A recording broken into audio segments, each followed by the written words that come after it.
तो शुरू करते हैं अपन Werner theory of coordination compounds.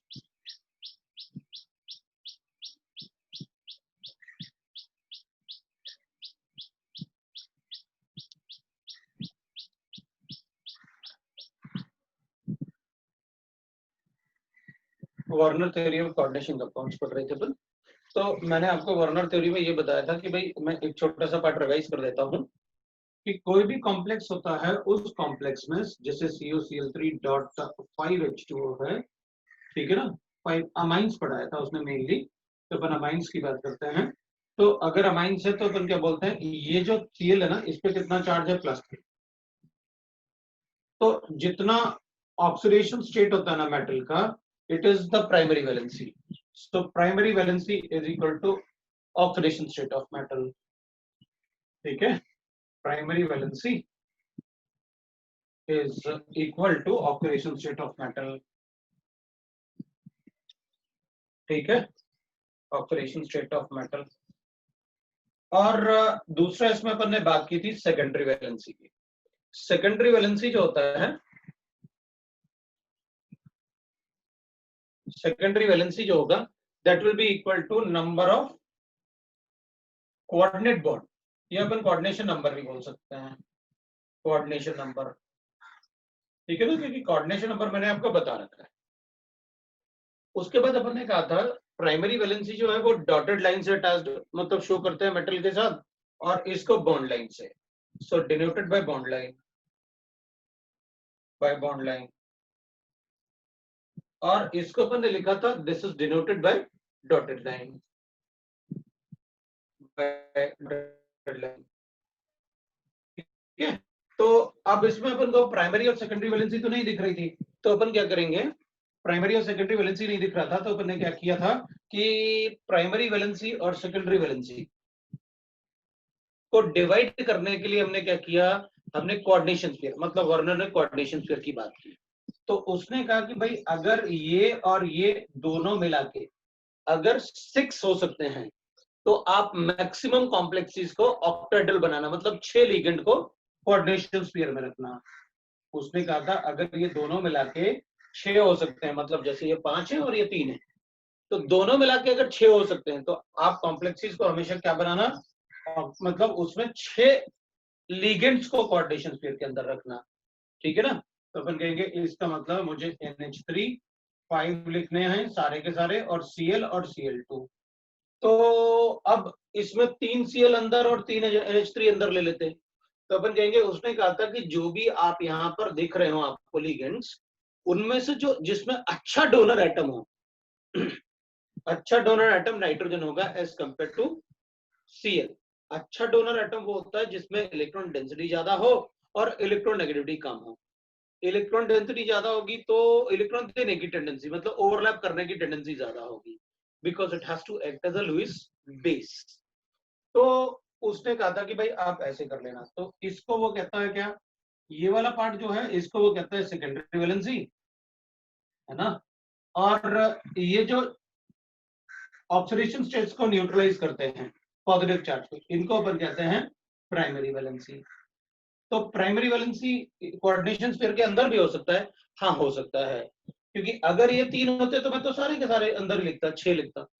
तो उस टाइप से उसने डिवाइड किया था। सबसे ज्यादा कॉम्प्लेक्सेस जो होते हैं वो ऑक्टाहेड्रल होते हैं।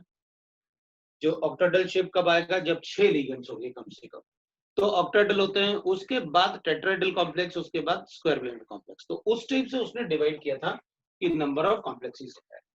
अब मैंने लास्ट टाइम आपसे कहा था कि मैं एक टेबल बना दूंगा और उसमें फिर अपन चेक करेंगे कि कंपाउंड्स में क्या क्या उनके प्रॉपर्टीज होंगे और कैसे अपन उनको पढ़ेंगे प्राइमरी और सेकेंडरी वैलेंसी से। तो कैसे क्वेश्चन आ सकते हैं वो मैं आपको बताता हूँ। तो ये वाला पार्ट हमने लास्ट टाइम डिस्कस किया था, और इसको कोऑर्डिनेशन स्फीयर को अपन ने कहा था कि जो सेकेंडरी वैलेंसी है उसे आपको ऐसे बनाना होगा। जैसे मान लो अपन ने इसमें लिखा कि कोबाल्ट है, तो आपको डार्क लाइन से बनाना होगा किसको, मतलब यहाँ पर आपको बॉन्ड लाइन से बनाना होगा सेकेंडरी वैलेंसी को। एक Cl ले लेते हैं, बाकी 5 NH3 ले लेते हैं। तो ये वर्नर थ्योरी था जिसे अपन बस यहीं पढ़ेंगे, और ये स्ट्रक्चर के लिए बाकी अपन कहीं और वर्नर थ्योरी को यूज नहीं करेंगे। तो उसने कहा कि भाई ये तो हो गया आपका क्या, सेकेंडरी वैलेंसी। अब आपको प्राइमरी वैलेंसी बनाना है तो कैसे बनाना है आपको, डॉटेड लाइन से, डिनोटेड बाय डॉटेड लाइन।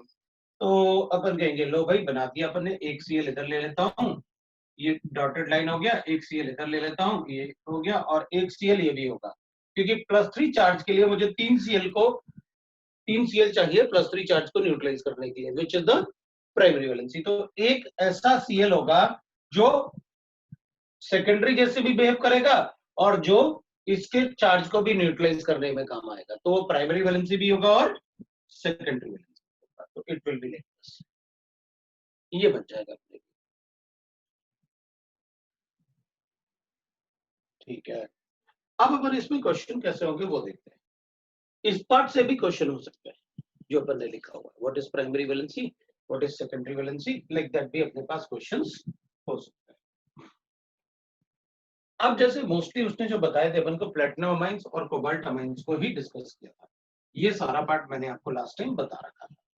तो आज अपन फिर उसमें ऐसे चेक कर लेते हैं भाई कि जैसे अपन ने लिखा, राइट, वर्नर थ्योरी में we can write like this, जैसे एक टेबल बना लेते हैं अपन। सो विल राइट दैट,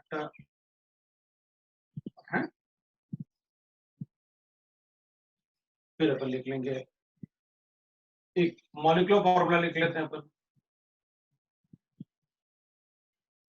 और मॉलिक्यूलर फॉर्मूला के बाद अपन उसे कॉम्प्लेक्स फॉर्मूला लिख लेंगे, कॉम्प्लेक्स फॉर्मूला लिख लेंगे, ठीक है, ये कैपिटल एफ लिख दिया है, कॉम्प्लेक्स फॉर्मूला, राइट। और फिर अपन लिख सकते हैं, राइट, कॉम्प्लेक्स फॉर्मूला के अलावा अपन लिख सकते हैं इसमें जैसे दैट कॉम्प्लेक्स फॉर्मूला लिखा अपन ने, और उसके बाद अपन लिख सकते हैं उसका प्राइमरी वैलेंसी, और फिर अपन लिख सकते हैं उसका सेकेंडरी वैलेंसी, सेकेंडरी, तो इसीलिए तो पढ़ रहे हैं अपन, राइट ना। तो उसका अपन लिख सकते हैं सेकेंडरी वैलेंसी। तो अपन क्या करेंगे, कुछ फॉर्मूला लिख लेते हैं अपन, जैसे मान लो मेरे पास ऐसे गिवन है भाई कोबाल्ट अमाइंस, सो वर्नर थ्योरी, तो ये जो अपन लिख रहे हैं of molecular formula of cobalt amines के लिए लिख लेते हैं अपन। तो मैंने लिखा भाई COCl3.6H NH3, तो अपन कहेंगे ठीक है, complex formula will be like this CONH3 whole 6, और इसको बाहर अपन लिखेंगे Cl, बाहर अपन लिखेंगे Cl3, बिकॉज मैंने आपसे कहा था कि ऑक्टाहेड्रल बनाने के लिए कोऑर्डिनेशन स्फीयर के अंदर 6 कोऑर्डिनेट बॉन्ड बनने चाहिए, और ये तो मोनोडेंटेड लिगेंड है, मोनोडेंटेड मतलब जो एक ही इलेक्ट्रॉन एक ही पेयर ऑफ इलेक्ट्रॉन दे सकता है। तो अगर ये मोनोडेंटेड लिगेंड है तो अपन कहेंगे इसमें क्या होगा, मोनोडेंटेड लिगेंड है तो ये नाइट्रोजन अच्छा डोनर एटम था, तो सारे के सारे हमने कोऑर्डिनेशन स्फीयर के अंदर रखे, ठीक है ना। अब अपन कहेंगे भाई ठीक है, तो इसकी प्राइमरी वैलेंसी तो अपन कहेंगे 3Cl नेगेटिव है, और सेकेंडरी वैलेंसी तो अपन कहेंगे सेकेंडरी वैलेंसी 6NH3 है ना, 6NH3 होंगे, वो सेकेंडरी वैलेंसी होंगे इसके। अब अपन लिखेंगे भाई इसको ना सेकेंडरी, मान लो ये ऐसे होता तो फिर क्या करते हैं अपन 5NH3, तो अपन कहते हैं भाई इसमें ना complex formula will be like this NH3 whole 5, और फिर Cl और फिर Cl2 लिखते हैं। तो प्राइमरी वैलेंसी कितनी होती, तो अपन कहते हैं प्राइमरी वैलेंसी 3 नेगेटिव हो जाएगा, और सेकेंडरी वैलेंसी तो अपन कहते हैं कि 5NH3 एंड 1Cl नेगेटिव, ये इसका सेकेंडरी वैलेंसी होता। तो अपन कहते हैं जो भी कोऑर्डिनेशन स्फीयर के अंदर होता है अपन उसको सेकेंडरी वैलेंसी बनाते हैं, ठीक है ना। तो अपन ऐसे लिख लेते हैं। उसके बाद अपन क्या करते हैं, चलो थर्ड वाला लिख लेते हैं भाई, तो COCl3.4NH3 होता। तो अगर ये .NH3 होता तो अपन क्या लिखते हैं इसमें, अपन कहते हैं भाई इसमें ना CONH3 होल 4 और Cl2 लिख देते हैं, और एक Cl बार लिख लेते हैं अपन, क्यों, क्योंकि भाई कोऑर्डिनेशन स्फीयर के अंदर कितने कोऑर्डिनेट बॉन्ड बनाते हैं अपन कोऑर्डिनेट बॉन्ड बनाते हैं 6, उसके लिए कितने लिगेंड चाहिए, क्योंकि Cl भी मोनोडेंटेड है और NH3 भी मोनोडेंटेड है। तो अपन कहते हैं भाई ठीक है, इसमें अपन कहते हैं अभी तो ये तो यही रहेगा, क्योंकि प्राइमरी वैलेंसी तो वो होती है which is responsible for the neutralisation of the oxidation state of the metal ion. तो वो तो वही रहेगा। अपन यहां ऐसे लिख सकते हैं, ये 4NH3 हो जाएगा एंड 2Cl माइनस आइन हो जाएगा, तो ये ऐसे हो जाएगा। ठीक है भाई, तो अपन लिखेंगे, अगर ऐसे लिखते हैं तो अगर मेरे पास COCl3 डॉट 3NH3 है तो क्या करता मैं, तो अपन कहते कोई बात नहीं, दोनों अभी भी 6 तो हैं दोनों मिला के, अभी थोड़ी देर पहले बताया तो था आपने, तो NH3 होल्थराइज कर लूंगा मैं और Cl3 कर लूंगा मैं, और यहां पर मैं लिखूंगा 3Cl नेगेटिव और यहां पर मैं लिखूंगा 3NH3 एंड 3Cl माइनस आइन। ठीक है ना, 3Cl माइनस आइन ऐसे लिख देता हूं। तो ये अपना प्राइमरी और सेकेंडरी वैलेंसी होता है।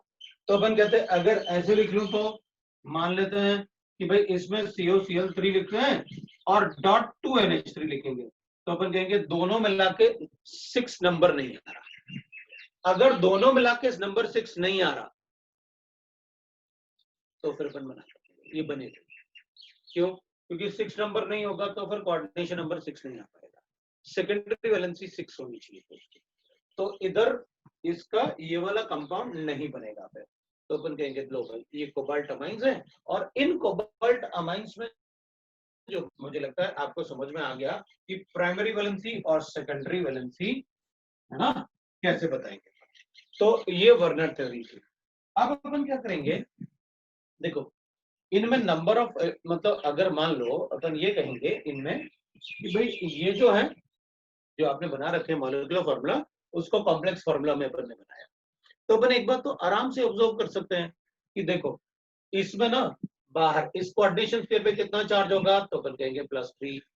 +3 कैसे, क्योंकि सारे के सारे Cl तो बाहर है, तो ये 3Cl नेगेटिव जाएंगे सोल्यूशन में when they are dissolve in water, तो यहाँ पर 3 क्या बनेंगे Cl नेगेटिव, और तो इस पे कितना चार्ज आएगा, वो कैटायन एनायन जैसे, राइट ना, तो इस पे +3 चार्ज आएगा क्योंकि 3 Cl देगा, ये 2 Cl देगा तो 2 Cl माइनस आइन, इसका मतलब है ये हो जाएगा +2, ये हो जाएगा +1, इस पे चार्ज हो जाएगा 0 क्योंकि इससे एक भी Cl नहीं निकलेगा। जो कोऑर्डिनेशन स्फीयर के अंदर होगा वो डिसोसिएट नहीं होता, तभी तो वो कॉम्प्लेक्स सॉल्ट है, राइट ना। अपन ने वही तो पढ़ा है कि भाई कॉम्प्लेक्स सॉल्ट क्या होते हैं, जो कोऑर्डिनेशन स्फीयर के बाहर होते हैं वो डिसोसिएट नहीं होते।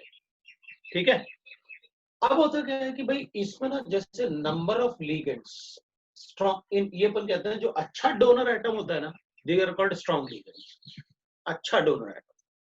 ठीक है ना, क्योंकि ये वर्ड स्ट्रॉन्ग लिगेंड और वीक लिगेंड वाला वर्ड ये चैप्टर में बहुत ज्यादा इंपॉर्टेंट होता है, और मैं बताऊंगा वो कैसे होता है। लेकिन अभी अभी अपन क्या करेंगे, जो अच्छे डोनर एटम होते हैं ना, अगर उनका नंबर चेंज होगा तो कॉम्प्लेक्सेस की प्रॉपर्टीज चेंज होगी, मतलब इसकी प्रॉपर्टीज इससे डिफरेंट होंगी, इसकी प्रॉपर्टीज इससे डिफरेंट होंगी, इसकी प्रॉपर्टीज इससे डिफरेंट होंगी। बिल्कुल वो तो दिख ही रहा है, इस पे 3 पॉजिटिव चार्ज है, इस पे 2 पॉजिटिव चार्ज है, इस पे +1 है, इस पे 0। तो अपन कहेंगे इस वजह से इनकी इनकी इलेक्ट्रिकल प्रॉपर्टीज भी डिफरेंट होगी, मतलब अपन ऐसे बोल सकते हैं physical and chemical properties will be different. तो मैं कुछ प्रॉपर्टीज अपन लिख लेते हैं, जैसे फिजिकल और केमिकल प्रॉपर्टीज की बात करते हैं। जैसे इलेक्ट्रिकल कंडक्टेंस की बात करें तो अपन कहेंगे भाई इलेक्ट्रिकल कंडक्टेंस तो सबसे ज्यादा इसका होगा, क्योंकि इसमें तो टोटल आयंस ही 4 आ गए। भाई नंबर ऑफ आयंस अगर सोल्यूशन में ज्यादा होंगे तो इलेक्ट्रिकल कंडक्टिविटी ज्यादा होगी। ठीक है ना, और वैसे भी मान लो अपन अपने पास सिर्फ ये कॉम्प्लेक्स ये Cl बाहर वाले हटा दे, तो इस पे तो 3 चार्ज है, इस पे 2 चार्ज है, इस पे 1 चार्ज है, इस पे चार्ज ही नहीं है, तो भी अपन बता देते कि किसकी इलेक्ट्रिकल कंडक्टिविटी ज्यादा हो, जिस पे चार्ज ज्यादा उसकी इलेक्ट्रिकल कंडक्टिविटी ज्यादा, क्योंकि उसका 1 मोल 3 इलेक्ट्रॉन खा जाएगा, 3 मोल्स ऑफ इलेक्ट्रॉन खा जाएगा, तो उसकी इलेक्ट्रिकल कंडक्टिविटी ज्यादा हो। तो अपन ऐसे लिख सकते हैं, अगर इन सब में अपन लिखें तो इनकी प्रॉपर्टीज की बात अगर अपन करें, तो प्रॉपर्टीज की बात करेंगे अगर अपन, तो अपन कहेंगे देखो भाई एक तो अपन इलेक्ट्रिकल कंडक्टिविटी की बात कर सकते हैं। सो इलेक्ट्रिकल कंडक्टिविटी में क्या होगा, तो अपन लिखेंगे इलेक्ट्रिकल कंडक्टिविटी ना, इन सब में जितने ज्यादा आयंस आएंगे उतनी ज्यादा इलेक्ट्रिकल कंडक्टिविटी तो होगी होगी, और अगर हमें सिर्फ कॉम्प्लेक्स गिवन है तो भाई चार्ज चेक कर लेंगे, जिस पर ज्यादा चार्ज उसकी इलेक्ट्रिकल कंडक्टिविटी ज्यादा। ठीक है भाई, तो इसका मतलब है electrical conductivity of 1 is greater than 2 is greater than 3 is greater than 4 due to the number of ions in the solutions, है ना। तो अपन क्या करेंगे, due to number of ions in the solution, ठीक है ना। तो अपन कहेंगे भाई उसमें due to number of ions in solutions, ठीक है। तो सॉल्यूशन में जो नंबर ऑफ आयंस ज्यादा आएंगे तो उनकी इलेक्ट्रिकल कंडक्टिविटी भी ज्यादा, ठीक है। तो एक तो अपन इलेक्ट्रिकल कंडक्टिविटी बता सकते हैं, दूसरा अपन बता सकते हैं कि देखो भाई इसमें 3 Cl बाहर है, इसमें 2 Cl बाहर है, इसमें एक ही Cl बाहर है।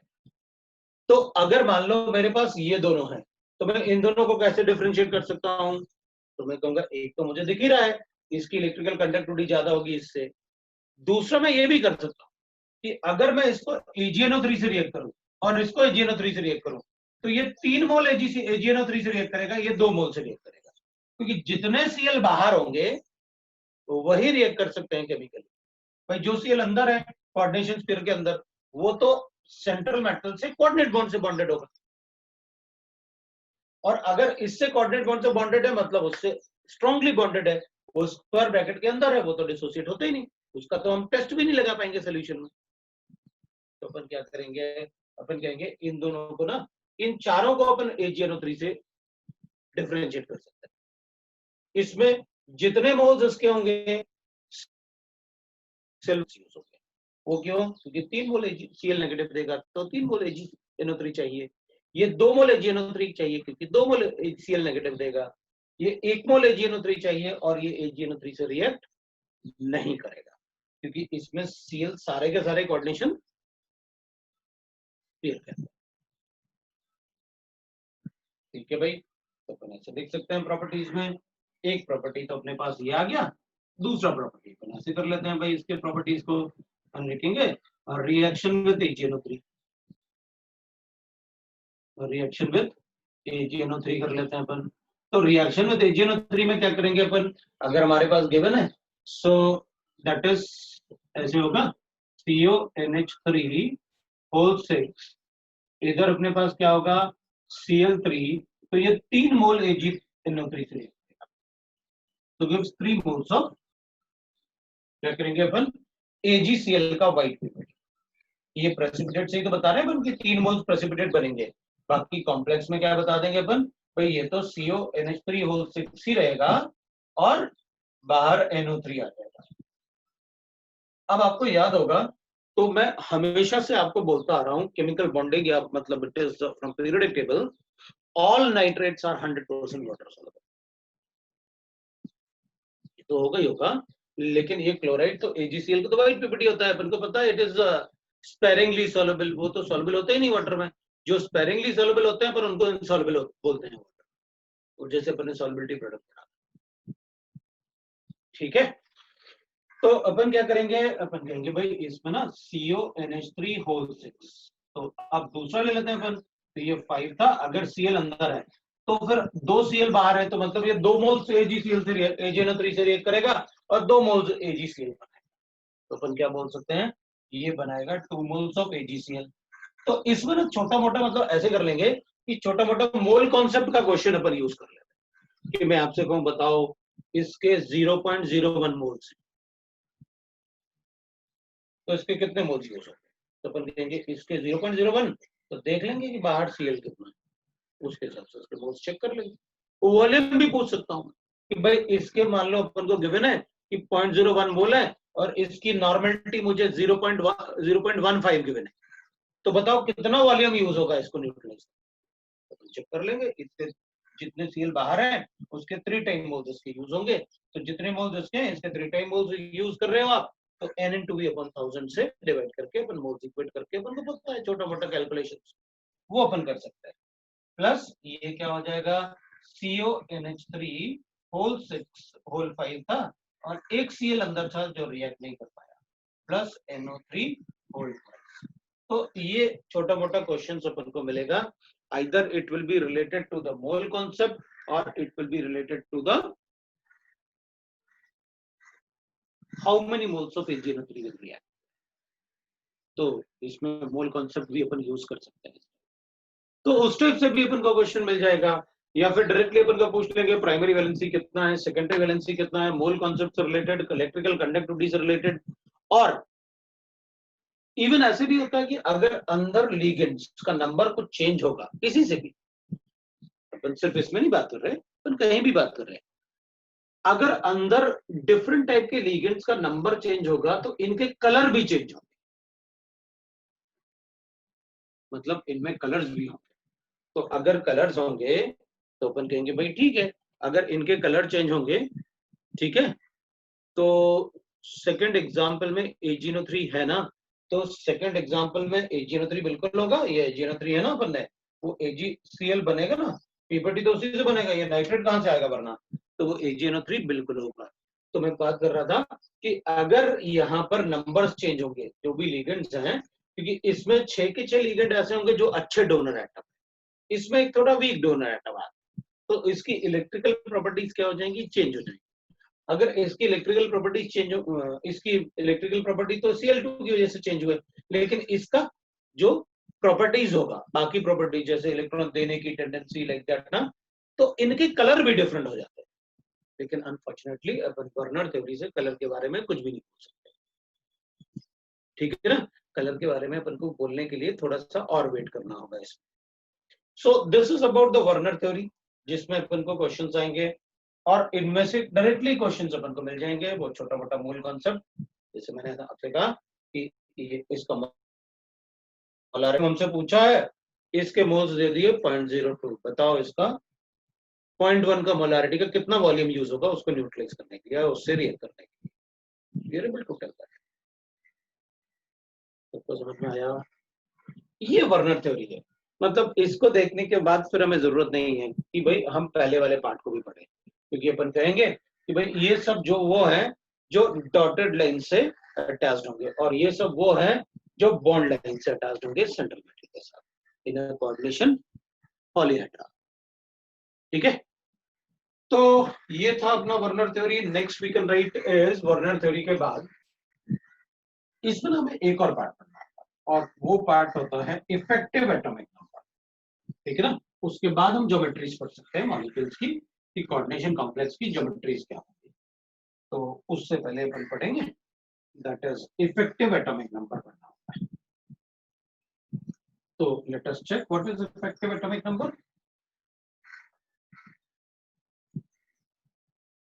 सो मैं लिखने वाला हूं that is effective atomic number, so will write that atomic number.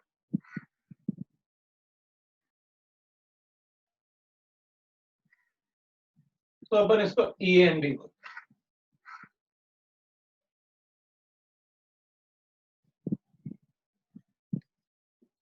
और इवन अपन इसे रूल भी बता देते हैं, effective atomic number rule given by Sidgwick about the complex. So effective atomic number rule है, शॉर्ट फॉर्म में अपन उसे हमेशा बोलेंगे EN रूल कैलकुलेट करें, ठीक है ना। तो ये EN रूल हो जाएगा, that is a effective atomic number rule, ठीक है ना। तो what we can write is, अपन बोल सकते हैं, ठीक है ना। तो अपन बता सकते हैं कि भाई इफेक्टिव एटॉमिक नंबर रूल में देख लेते हैं अपन को क्या करना है। So will say that effective atomic number rule जो होगा उसमें अपन कैलकुलेट करते हैं कि what are the number of electrons which are involved in formation of complex. So we'll write that effective atomic number is, it is the number of electrons involved in complex formation. In complex formation, ठीक है ना। जब अपन complex form करेंगे तो कितने electron involve है complex formation में, वो होता है इफेक्टिव एटॉमिक नंबर, ठीक है। तो कितने अपन कहेंगे, कोई कितने इलेक्ट्रॉन्स इन्वॉल्व हैं in formation of the complex, that will be called as effective atomic number rule. तो चलो देखते हैं भाई क्या होता है इफेक्टिव एटॉमिक नंबर रूल, ठीक है ना। तो इसको हमें हर एक कॉम्प्लेक्स के लिए कैलकुलेट करना होता है, तो चलो कैलकुलेट करके देखते हैं। सो EN इज इक्वल टू होता है, अगर मुझे फॉर अ कॉम्प्लेक्स, जो कोई भी कॉम्प्लेक्स अपन को गिवन होगा, तो for the complex will write that any complex, ठीक है। अगर अपन को कॉम्प्लेक्स गिवन है कोई भी, तो अपन क्या करेंगे, उस कॉम्प्लेक्स के लिए इफेक्टिव एटॉमिक नंबर कैलकुलेट करेंगे। So for the complex EN is equal to calculate करते हैं अपन, EN जो होगा that will be equal to, पहले अपन क्या करेंगे, atomic number of central metal. So atomic number of central metal, number of central atom. मैं central atom को Ca लिख लूं या central atom लिख देता हूं, है ना, ताकि कंफ्यूजन ना हो अपन को। तो अपन को atomic number of central metal लेना होता है minus its oxidation state, minus oxidation state, ठीक है। So minus its oxidation state, और उसके बाद अपन लिखते हैं इसके बाद that is number of electron donated by ligand. तो minus that is will write that, इसमें इसको मैं एक ऐसे बना लेता हूँ स्क्वायर ब्रैकेट, ठीक है। Number of electron donated bye ligands, donated bye ligands. So number of electron donated by ligand that will be equal to the, right, ये होता है अपना क्या, that will be, will say that कि भाई ये होगा अपना that is ठीक है। So ये होगा अपना that is right ना effective atomic number, ठीक है भाई। अब इसको तो अपन ऐसे भी लिख सकते थे डायरेक्टली भाई, सेंट्रल मेटल और ऑक्सीडेशन स्टेट है, तो मैं तो ऐसे भी लिख सकता था इसको कि number of electron of the ion, central metal ion, हाँ तो ठीक है ना। मेटल आयन जैसे मान लो आयरन +3, तो आयरन का एटॉमिक नंबर कितना होता है 26, उसके बाद अपन माइनस करते हैं ऑक्सीडेशन स्टेट -3, तो सीधे लिख देता ना कि number of electron of metal ion, एक ही बात है अपने लिए। लेकिन ऐसा इसलिए नहीं लिखा बिकॉज फॉर्मूला यही बुक्स में होगा अपने पास, और इसी फॉर्मूले से क्वेश्चन सॉल्व करेंगे, इसी फॉर्मूले से स्कूल में भी अपन को लिखना होगा, क्योंकि अगर ये फॉर्मूला अपन ने स्कूल में ऐसे नहीं लिखा तो वो गलत कर देंगे। ऐसे लिखोगे ना आपकी number of electron of the metal ion, तो वो भी गलत कर देंगे वो। लेकिन अपन को पता है क्या करना है, number of electron of the metal ion वो एक ही बात है, तो अपन इलैबोरेट करके लिखते हैं कि हमें क्या फर्क पड़ता है, ठीक है। तो अब मैं क्या करूंगा, अब मैं कैलकुलेशन करूंगा इफेक्टिव एटॉमिक नंबर का। पहले अपन कैलकुलेट करेंगे effective atomic number for the complex, मैं कुछ कॉम्प्लेक्स के लिए कैलकुलेट करता हूं और फिर आपको बताता हूं कि कैसे उसको आप कैलकुलेट करोगे, फिर आप कैलकुलेट करके बताना, फिर मैं आपको एप्लीकेशन कि व्हाट इज द एप्लीकेशन, हम क्यों पढ़े भाई इफेक्टिव एटॉमिक नंबर, जरूरत क्या है पढ़ने की। तो ये अपने लिए काफी इंपॉर्टेंट हो जाएगा बहुत सारे क्वेश्चंस में अपन को सोचने के लिए या उसमें अंदाजा लगाने के लिए कि कॉम्प्लेक्स की स्टेबिलिटी क्या होगी, ये कॉम्प्लेक्स किस टाइप से होगा, इसलिए हमें इसकी जरूरत पड़ेगी। और ये बड़ा इजी नंबर है, तो मैं कुछ कैलकुलेट करके बता देता हूं आपको। So number of electron involve in complex formation. अब कॉम्प्लेक्स फॉर्मेशन का मतलब होता है क्या, इनसाइड स्क्वायर ब्रैकेट,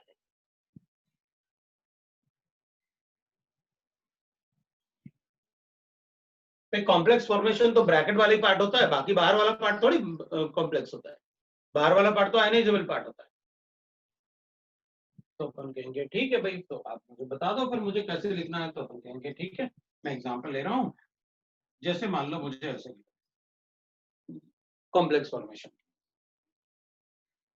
K4FeCN6,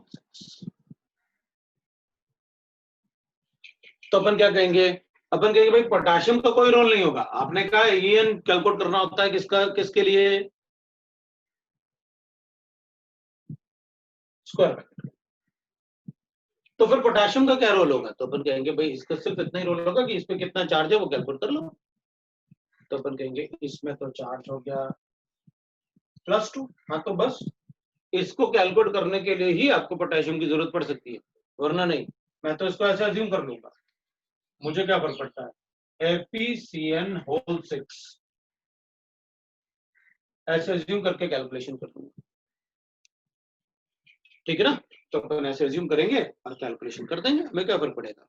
तो अपन क्या करेंगे कॉम्प्लेक्स फॉर्मेशन के लिए कि अपन कहेंगे भाई देखो effective atomic number is EN, तो EN इसके लिए कैलकुलेट करना है, इसके लिए या फिर इसके लिए, दोनों में से किसी के लिए भी बता सकते हैं अपन। तो अपन क्या करेंगे, EN will be equal to atomic number कितना है, सेंट्रल एटम 26, ऑक्सीडेशन स्टेट +2 आपने कैलकुलेट किया तो -2 कर दिया मैंने, प्लस क्या करना है, number of electron donated by the ligands. तो अपन कहेंगे देखो भाई हर एक लिगेंड कोऑर्डिनेट बॉन्ड ही बनाता है, और अगर हर एक लिगेंड Fe+2 से कोऑर्डिनेट बॉन्ड बनाएगा तो एक लिगेंड कितने इलेक्ट्रॉन डोनेट करेगा, 2। कितने लिगेंड है? 6। तो मल्टीप्लाई कर लो भाई, एक लिगेंड, क्योंकि सारे बॉन्ड तो कोऑर्डिनेट बॉन्ड बनने हैं, उस चैप्टर का नाम ही कोऑर्डिनेशन कंपाउंड इसलिए कि सारे मेटल लिगेंड बॉन्ड जितने बनेंगे वो सारे के सारे कोऑर्डिनेट बॉन्ड बनेंगे। और अगर कोऑर्डिनेट बॉन्ड बनेंगे तो एक कोऑर्डिनेट बॉन्ड में तो एक एटम 2 इलेक्ट्रॉन डोनेट करता है। तो अपन क्या करेंगे भाई, एक CN 2 इलेक्ट्रॉन डोनेट करेगा तो 6 CN, 6 CN क्या करेंगे? तो कर देते हैं भाई 6 CN क्या करेंगे, तो अपन कहेंगे 6 that is 2 electron by 1 ligand और multiply by 6 there are ligands, so this will be equal to कितना, ये आ गया अपने पास 26, so ये 24 और ये आ जाएगा 12 अपने पास, तो 24 plus 12 will be equal to 36। लो भाई इसका इफेक्टिव एटॉमिक नंबर 36 आ गया। ठीक है, अब अपन देखते हैं दूसरा वाला। अपन क्या लिखेंगे कि इसमें मान लो मेरे पास ऐसे लिखा है K3FeCnO6, ये मैं CN की जगह ऐसे ले लेता हूँ C2O4 होल थ्राइस, तो मैं इसको ऐसे भी लिख सकता था FeC2O4 होल थ्राइस, और इस पे मैं क्या कर देता भाई, ये 3 पोटेशियम है तो 3 के पॉजिटिव होगा तो इसमें क्या आएगा, 4 3 नेगेटिव आएगा, तो मैं इसको ऐसे भी लिख सकता था, मेरे लिए तो एक ही बात, ठीक है ना। तो अपन क्या करेंगे, इसका EN कैलकुलेट कर लेंगे, इसका EN कैलकुलेट करूंगा तो इसमें अभी भी आयरन है, मैं 26 माइनस अब 3 करूंगा, 26 माइनस 3 क्यों, क्योंकि अब इस पे ऑक्सीडेशन स्टेटस का +3 है तो 3 करना पड़ेगा ना, राइट। तो अपन 3 करेंगे और फिर प्लस कितना, तो अब कितना करना चाहिए, तो अपन कहेंगे देखो भाई, अब आपने Fe3+ लिखा हुआ है, ठीक है, और आपने ऑक्सीलेट आयन कितने लिखे हुए हैं 3। अब अगर अपन चेक करें तो एक ऑक्सीलेट आयन है ना, एक ऑक्सीलेट आयन कितने इलेक्ट्रॉन डोनेट कर सकता है, ये तो बाइडेंटेड लिगेंड है ना भाई, ये तो बाइडेंटेड लिगेंड हो गया ना, अपन को पता होगा ना, तभी तो अपन ने पढ़ा पहले बाइडेंटेड लिगेंड, ट्राइडेंटेड लिगेंड, ऐसे वो क्यों पढ़ेंगे, इसलिए तो पढ़ेंगे ताकि हमें पता रहे कि कोई भी बाइडेंटेड या ट्राइडेंटेड लिगेंड कितने इलेक्ट्रॉन डोनेट करेगा, तो अपन कहेंगे एक ऑक्सीलेट 4 इलेक्ट्रॉन डोनेट करेगा, एक ऑक्सीलेट 4 इलेक्ट्रॉन डोनेट करेगा, तो अगर एक ऑक्सीलेट 4 इलेक्ट्रॉन डोनेट करेगा, कितने ऑक्सीलेट है, अच्छा इसका मतलब है कि इस नंबर से नहीं बताना है अपन को कि कितने इलेक्ट्रॉन डोनेट होंगे, अपन को लिगेंड देख के ही बताना पड़ेगा, अब बिल्कुल आपको देख के ही बताना पड़ेगा, आपको पता होना चाहिए कि वो बाइडेंटेड है या ट्राइडेंटेड लिगेंड है, हाउ इट इज। तो अपन ठीक है भाई, फिर अपन ऐसे कर लेते हैं कि भाई कितने लिगेंड है, एक लिगेंड 4 इलेक्ट्रॉन डोनेट कर रहा है और 3 लिगेंड्स हैं, तो ये 12 हो गए, तो अपन बता देते हैं भाई ये कितना आ गया, तो 35 आ गया, ये 35 हो जाएगा। अब मुझे लगता है कि सबको समझ में आ गया कैसे की है इनके, भाई हमको क्या देखना है, मेटल का एटॉमिक नंबर, उसका ऑक्सीडेशन स्टेट, अब जरूरी नहीं कि मेटल पे पॉजिटिव चार्ज ही होगा भाई, आपने तो सीधा लिखा ऑक्सीडेशन स्टेट, अगर किसी का माइनस होगा तो ऐड कर दूंगा इसमें, ऑक्सीडेशन स्टेट माइनस भी हो सकता है ना, कोई प्रॉब्लम थोड़ी है, आप सोडियम पे भी -1 चार्ज लिखते हो ना, बताया तो है मैंने क्लास में, सोडियम की इलेक्ट्रॉन एफिनिटी मैग्नीशियम से ज्यादा होती है, तो हमें कोई फर्क नहीं पड़ता, आप मेटल दे दो, कॉम्प्लेक्स दे दो, और हम कैलकुलेट कर लेंगे, हमें सेंट्रल एटम का एटॉमिक नंबर तो अपन को पता ही होता है, और अगर नहीं है तो अपन को ऐसे याद होना चाहिए, मतलब आप अगर आपको ऐसे लिखेंगे अपन कि भाई स्कैंडियम कम से कम 32 तक, तो मैंने हर बार कहा आपसे, scandium, titanium, vanadium, chromium, brightener, manganese, iron, cobalt, निकल, कॉपर एंड जिंक, ये अपन को पता होना चाहिए। तो स्कैंडियम क्या होता है, तो अपन कहते हैं भाई ये तो ना 4s2 3d1, बाकी 18 अंदर होते हैं इसलिए उनको लिखने की जरूरत भी नहीं पड़ेगी। ये क्या होता है 4s2 3d2, अच्छा इनका एटॉमिक नंबर 21 22 23 वेनाडियम, 24 25 26 27 28 29 एंड 30, ये तो अपन को पता है। तो अपन क्या करेंगे, जो ये वाला 20 के बाद वाला नंबर होता है ना, वही डी में होता है। तो 4s2 3d2 3d3 4s2 3d4 4s2 3d5 copper और क्रोमियम में एक्सेप्शन, वो अपन को पता है, अपन को कोई डाउट नहीं। क्यों? क्योंकि एस और डी में एनर्जी डिफरेंस बहुत ज्यादा होता है। तो इसको अगर थोड़ा सा अनस्टेबल बनाया जाए और इसको स्टेबलाइज किया जाए तो एनर्जी लिबरेट होती है। तो वो अपन ने पहले पढ़ रखा है भाई कि एस और डी में एनर्जी डिफरेंस बहुत ज्यादा होता है। तो अपन को पता है कि इसकी जगह अपन क्या लिख लेंगे, इसको 1 कर देंगे और इसको 5 कर देंगे, ऐसे कॉपर में हो जाएगा। वो एक्सेप्शन अपन को पता होता है। तो अपन कहेंगे भाई ये 4s2 3d6 3d7 3d8 3d9 की जगह अपन 10 कर लेते हैं, और जिंक में तो 10 होता ही है, वो तो अपन को पता ही है जिंक में 10 करना है ना। तो ये एटॉमिक नंबर्स, क्योंकि 3D एलिमेंट्स ही हमारे सिलेबस में डिटेल में है। थोड़ा बहुत प्लेटिनम और प्लेडियम होंगे, बट उसमें अपन को कोई डाउट नहीं होने वाला, अपन को बस ये पता। तो ये तो मैं वेरी फर्स्ट क्लास से आपसे बोलते आ रहा हूं कि आपको एटॉमिक नंबर अप टू 32 अच्छे से रटे हुए होने चाहिए। तो ठीक है भाई, कोई बात नहीं, तभी तो अपन ये कैलकुलेट कर पाएंगे ना फटाफट। अब मैं क्या करता हूँ, अब ये अपने पास एटॉमिक नंबर्स आपको पता है कैसे, मतलब आप इलेक्ट्रॉनिक कॉन्फ़िगरेशन लिख सकते हैं।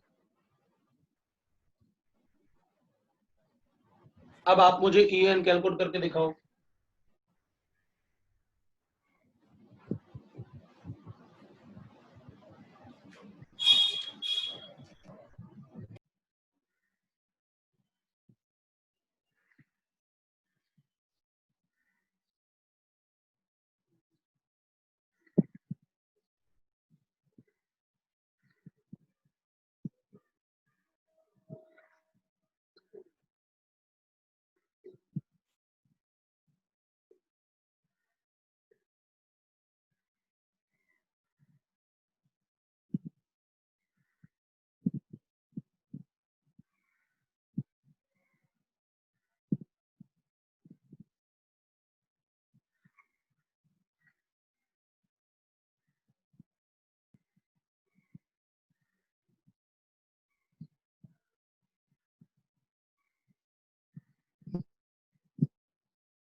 अब आपको कैलकुलेट करके दिखाना है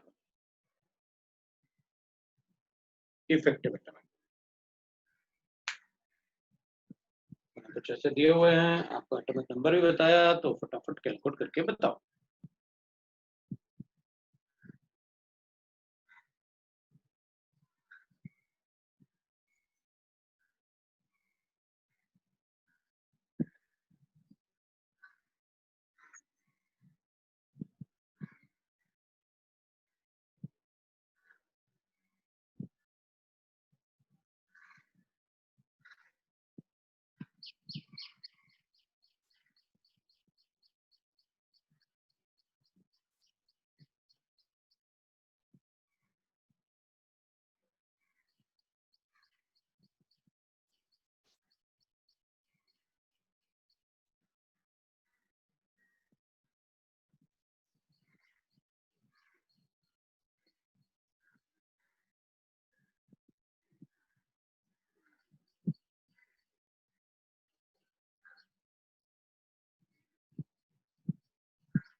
मेरे ख्याल से हो गया, सब लोग कैलकुलेट कर लिए होंगे, काफी टाइम दिया मैंने आपको, है ना।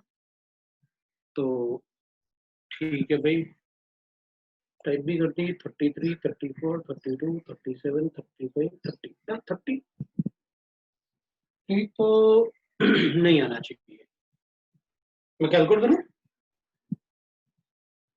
ठीक है, अब मेरे ख्याल से अब आप लोग रुक जाओ और चेक करो मैं कैसे कैलकुलेट करता हूँ। ठीक है, फिर आप चेक कर लीजिए क्योंकि सभी ने कुछ ना कुछ नंबर्स तो कैलकुलेट किए होंगे। चलो देखते हैं, मैं इसको कैलकुलेट करूंगा 24 माइनस 3 प्लस 12, तो 21 प्लस 12 33, तो इसके लिए आएगा 30, ये 24, इसमें 3 पॉजिटिव चार्ज, तो 24 माइनस 3 21 और 12 इलेक्ट्रॉन्स, 21 प्लस 12 33 हो जाएगा। इसके लिए कैलकुलेट करूंगा तो MnS 25 में इसमें प्लस 3 चार्ज है, 22 प्लस 12 35, ये 35 है। 28 प्लस इसमें 28 था और चार्ज इसका 0, तो 28 प्लस 8 36, वो 28 minus 0 plus 8 is equal to 36। इधर चेक कर लेता हूँ, 28 होता है 28 प्लस ये प्लस 3 है, तो यहाँ पर था मेरे पास 28 minus 3 plus 12 is equal to, so I will get that is 20, ये 25 हो गया, 25 प्लस 10 37 हो गया। इसमें चेक करते हैं अपन, कॉपर है तो 29 हो जाएगा, 29 इधर प्लस 2 चार्जेस पे, क्योंकि सल्फेट दिख रहा है अपन को, और ये न्यूट्रल लिगेंड होता है, लिगेंड्स का नेचर आपको पता है, पहले मैंने आपको बता रखा है। सो 29 माइनस 2 प्लस 8, 27 प्लस 8 है ना, क्योंकि यहाँ 4 लिगेंड्स हैं।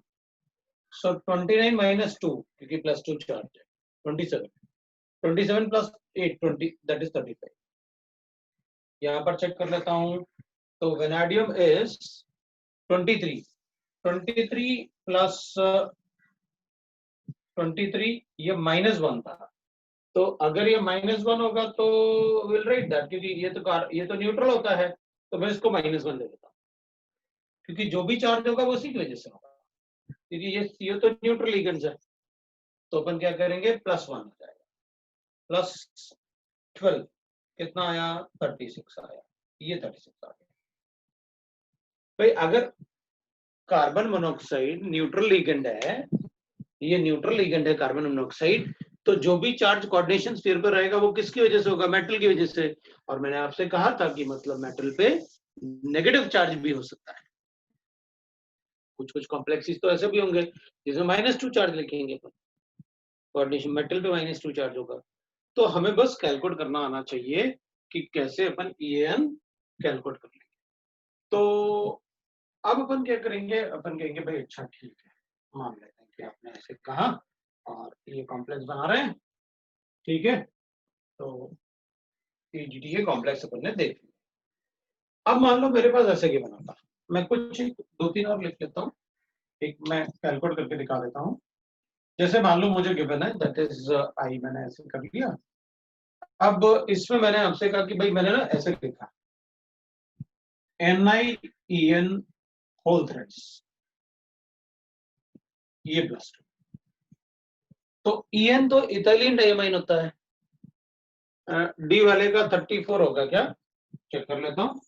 तो D वाले का 34 बोल रहा है ये, तो ये होता है 25 माइनस हो जाएगा 3 और प्लस हो जाएगा 12, तो मैंने कितना लिखा 20 to 20, हाँ 34 होगा, करेक्ट है, क्योंकि उसमें 34 आ जाएगा बिल्कुल। तो अपन क्या करेंगे, कभी कभी डायरेक्ट में मतलब गड़बड़ भी हो जाता है, तो अपन ऐसे कैलकुलेट कर लेंगे, भाई ये 28 हो गया, -2 हो गया, निकल 28 होता है, 2 पॉजिटिव चार्ज है, क्योंकि ये न्यूट्रल लिगेंड है, और प्लस करेंगे अपन 12, तो कितना आ गया अपने पास 12। क्यों?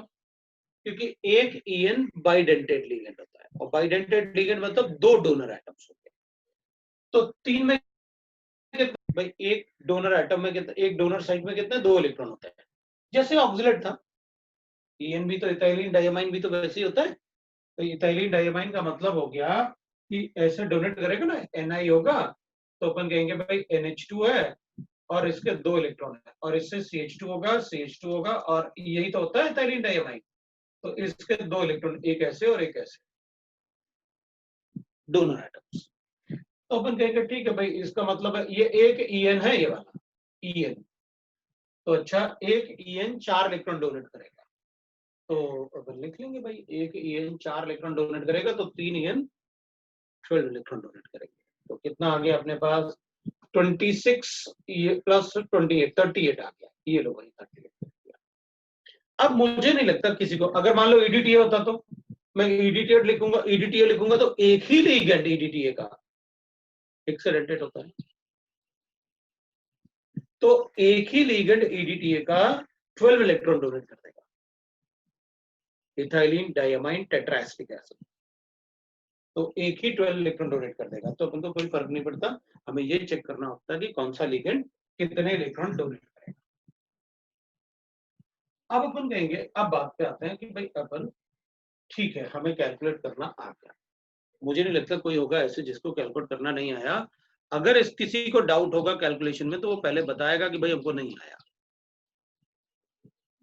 ठीक है, वो मुझे बताएगा कि हमको नहीं आया, वरना मैं अज्यूम कर लेता हूँ सबको आ गया। अब अपन क्या करेंगे, अपन कहेंगे देखो भाई, अब अपन लिखेंगे कि भाई हम पढ़े क्यों। तो देखो, सभी कॉम्प्लेक्स ना इफेक्टिव एटॉमिक नंबर क्या बनाने की कोशिश करते हैं, noble gas configuration. Noble gas configuration मतलब जैसे अपन कहते हैं भाई क्रिप्टॉन का 36 होता है नोबल गैसेस, तो नोबल गैस 36 होगा, वैसे ही हम कहेंगे जिनॉन का 54 और जिनॉन का 54 और रेडॉन का 86। तो सभी वही बनाने की कोशिश करेंगे, क्योंकि वो उनकी स्टेबिलिटी जो होती है कॉन्फ़िगरेशन की, वो ज्यादा स्टेबिलिटी होती है रादर देन अदर्स। तो complex which have inert gas configuration are relatively more stable than the other complex which do not have noble gas configuration. So एक तो बात अपने लिए ये हो गया कि भाई एप्लीकेशन क्यों है, इसको पढ़ें। तो अपन कहेंगे देखो भाई कॉम्प्लेक्स, ये अपन अब पॉइंट लिख रहे हैं, complex with EN equal to 36 और 54, जैसे अपन लिखते हैं ना, नोबल गैस कॉन्फ़िगरेशन पढ़ते हैं अपन, तो नोबल गैस कॉन्फ़िगरेशन में जो जो आएंगे अपन उसमें बता देंगे भाई are relatively more stable. Noble gas configuration मैं इसको भी ऐसे कर लेता हूँ कि मोस्टली अपन 36 के पास ही रहेंगे। Nobel gas configuration are relatively more stable than others। एक तो ये पार्ट हो जाएगा, ठीक है, एक तो ये पार्ट हो गया जिसके लिए अपन ने पढ़ा। भाई हम क्यों पढ़े EN, तो अपन ना जैसे कभी ऐसे हो सकता है, बताओ दोनों में से ज्यादा स्टेबल कौन है, तो अपन बता सकते हैं ये वाला ज्यादा स्टेबल है। ठीक है, एक तो उस टाइप से क्वेश्चन आ सकते हैं। दूसरा अपन से कहेंगे कि भाई मान लो, ठीक है, if EN is greater than 38, 36 not 38, it will be 36। मान लो किसी का EN 36 से ज्यादा आ रहा है, तो वो क्या करेगा, वो 36 बनाने की कोशिश करेगा। तो वो कैसे बनाएगा, तो अपन कहेंगे वो इलेक्ट्रॉन लूज करने की टेंडेंसी उसकी ज्यादा होगी, ये तो बोल सकते हैं ना अपन। भाई जिसका इफेक्टिव एटॉमिक नंबर 36 से ज्यादा होगा वो चाहता है मेरे इलेक्ट्रॉन लूज हो जाए ताकि मैं 36 बना लूं। अच्छा, वो चाहता है इलेक्ट्रॉन लूज हो जाए, इसका मतलब ये हुआ कि that is a reducing agent. बिल्कुल ही मतलब इफेक्टिव एटॉमिक नंबर से सकता हूं किस कॉम्प्लेक्स का इलेक्ट्रॉन लूज करने का टेंडेंसी ज्यादा होगा और किसका इलेक्ट्रॉन गेन करने का टेंडेंसी ज्यादा। अगर 36 से बड़ा है मतलब उसका इलेक्ट्रॉन लूज करने का टेंडेंसी ज्यादा है। If En is greater than 36, then complexes can act as reducing agent. Complex can act as a reducing agent. मतलब उसकी इलेक्ट्रॉन लूज करने की टेंडेंसी ज्यादा। तो अगर 36 से कम है तो वो इलेक्ट्रॉन गेन करने की कोशिश करेगा, और जिसकी इलेक्ट्रॉन गेन करने की कोशिश टेंडेंसी ज्यादा होती है अपन वो क्या बोलते हैं, ऑक्सीडाइजिंग एजेंट। मतलब मैं इनमें ये बता सकता हूं कि कौन सा ऑक्सीडाइजिंग एजेंट जैसे एक्ट करेगा और कौन सा रिड्यूसिंग एजेंट जैसे एक्ट करेगा। बिल्कुल। तो इफ EN is right ना, अब मैं इसको हटा देता हूं, इधर हटाता हूं। If EN is less than 36, then complex can act as oxidising agent. ठीक है, तो आपका कॉम्प्लेक्स कैसे एक्ट करेगा, ऑक्सीडाइजिंग एजेंट जैसे एक्ट करेगा। अब होता क्या है ना कि जितने भी कंपाउंड हमें गिवन होंगे, अब उसमें मैच द फॉलोइंग भी हो सकते हैं। मैच द फॉलोइंग में वो एक बना लेंगे कोई भी एक पार्ट मैच द फॉलोइंग में कि भाई बताओ कौन ऑक्सीडाइजिंग एजेंट जैसे बिहेव करेगा, कौन रिड्यूसिंग एजेंट जैसे बिहेव करेगा, किसका एटॉमिक इफेक्टिव एटॉमिक नंबर बड़ा 36 है, किसका कम है, लाइक दैट। 36 वाले स्टेबल है, they will not act as oxidising और रिड्यूसिंग एजेंट, ना तो इलेक्ट्रॉन देंगे और ना ही लेंगे। तो फिर तो अपन कहेंगे कि भाई जैसे ये कॉम्प्लेक्स है ना, वैसे सभी का 36 नहीं होता है, लेकिन एक बात जरूर है, जितने भी मेटल कार्बोनाइल्स हैं मतलब जिनमें मेटल और कार्बन मोनोऑक्साइड है, उनका इफेक्टिव एटॉमिक नंबर 36 ही होता है। अब एक दो एग्जांपल अगर मिल भी गए अपन को तो देखेंगे, अपन को पूरा एक पार्ट पढ़ना है इसका मेटल कार्बोनाइल्स करके, उनकी बॉन्डिंग बड़ी डिटेल में पढ़नी होती है अपन को इस चैप्टर में। तो अपन क्या करेंगे कि जो इफेक्टिव एटॉमिक नंबर जो मेटल कार्बोनाइल्स है अगर वो लिखा हुआ है तो अपन तो बता ही देंगे भाई उसमें तो 36 हो गई होगा। देखो नेगेटिव चार्ज आ गया 36 के लिए, मतलब मेटल पे भाई वेनेडियम पे नेगेटिव चार्ज इसीलिए तो बताया मैंने इसमें। अगर वो नेगेटिव चार्ज नहीं होता तो क्या होता, फिर 36 नहीं आने वाला।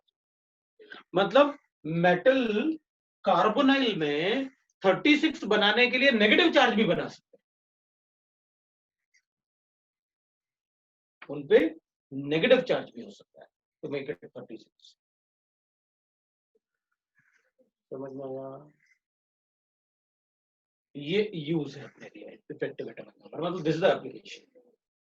सो यहाँ पर वो एप्लीकेशन वाला पार्ट अपन लिख ही देते हैं भाई कि कार्बोनाइल्स विल फॉलो राइट ना effective atomic number. Metal carbonyls always follow the effective atomic number rule, तो मैं लिख ही देता हूं यहाँ पर, ठीक है ना। So metal carbonyls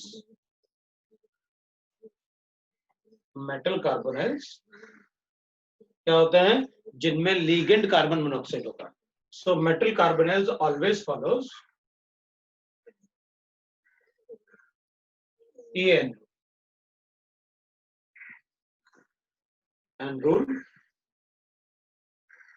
with EN equal to 36। तो मेटल कार्बोनाइल हमेशा क्या करेंगे, वो 36 फॉलो करेंगे।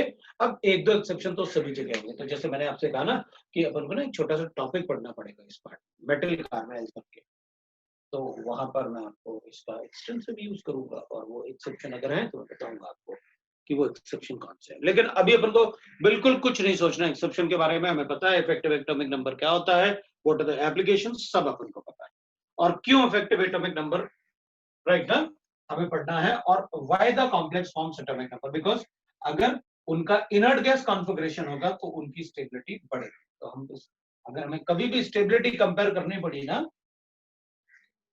अमंग द कॉम्प्लेक्सीज, तो अपने पास क्या होगा, effective atomic number. So this is about that effective atomic number rule, और मैं ये हटा रहा हूं, ठीक है ना। Now we can write that, अब अपन बता सकते हैं, अब अपन बोल सकते हैं भाई, अब अपन ज्योमेट्री ऑफ कोऑर्डिनेशन कंपाउंड है। तो अपन ने कोऑर्डिनेशन कंपाउंड में उनके पार्ट्स पढ़े, अपन उनका राइट, फिर दूसरा अपन ने उनका वर्नर थ्योरी पढ़ा, आयुर्वेद नेम पढ़ा, वर्नर थ्योरी पढ़ा, और उसके बाद फिर हमने इफेक्टिव एटॉमिक नंबर। अब हम आगे पढ़ेंगे geometry, right. So geometry of complex पढ़ते हैं अपन भाई, तो चलो ज्योमेट्री की बात करते हैं। So geometry and shape of coordination compounds, geometry and shape of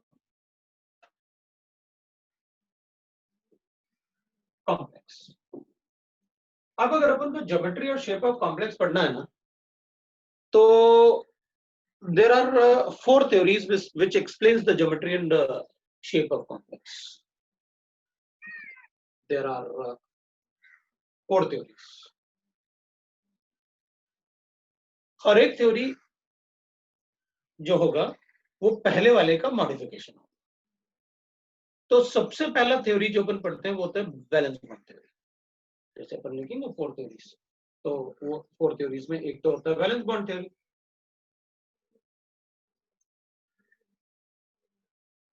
तो वैलेंस बॉन्ड थ्योरी, और उसके ऊपर लिखते हैं वीबीटी। दूसरा होता है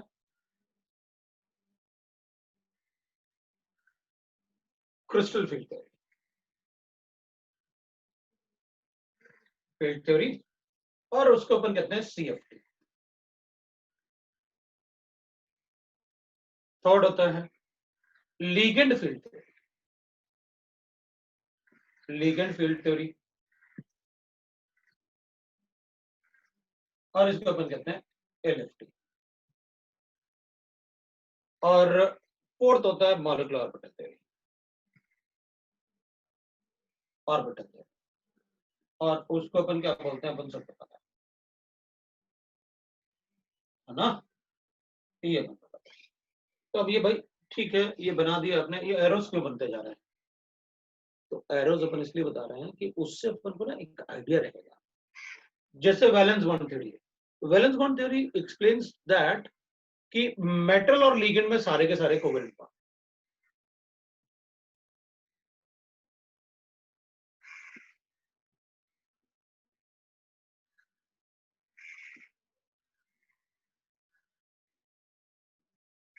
metal ligand bond are covalent. ये थ्योरी कहता है कि मेटल लीगेंड बॉन्ड में कोऑर्डिनेट भी होता, मतलब मेटल लीगेंड बॉन्ड में कोवेलेंट भी होते हैं और आयनिक कैरेक्टर भी होता है।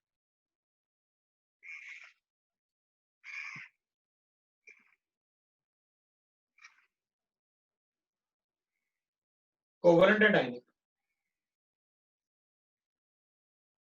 और ये थ्योरी बोलता है कि metal ligand bonds are only ionic.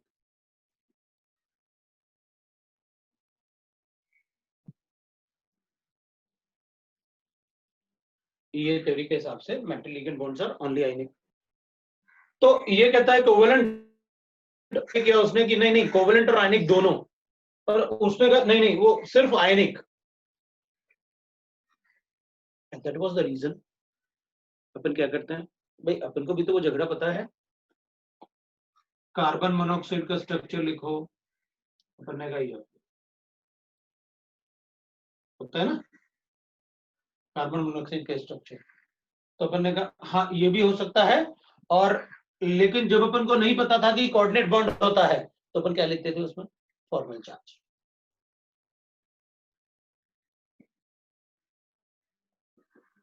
तो अपन क्या करते थे, ऐसे बनाते थे, एरो का हेड इधर को है, मतलब उधर पॉजिटिव चार्ज और इधर नेगेटिव चार्ज,